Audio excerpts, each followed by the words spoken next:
Dalawang Chinese nationals na booking sa umano'y bogus carnapping. Nagbabalik si Andrea Salve para sa detalye.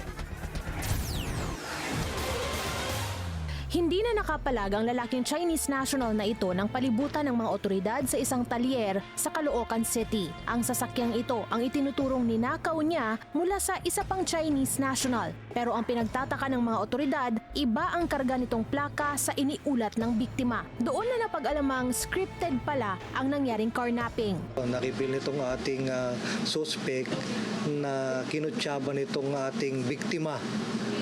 Itong ating suspect para mapagtakpan ang isa pang krimen.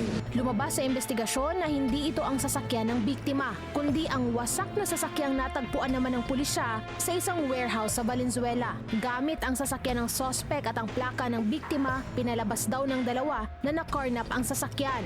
Itong ating biktima na reveal nila, pati itong ating suspect na itong ang sasakyan ng Fortuner ay na-involved doon sa isang accident at total wreck itong sasakyan na ito. Ito yung modus ngayon, di ba, na carnap me para papagtakpan o para merong makuha doon sa insurance at hindi na nga mahulugan itong sasakyan.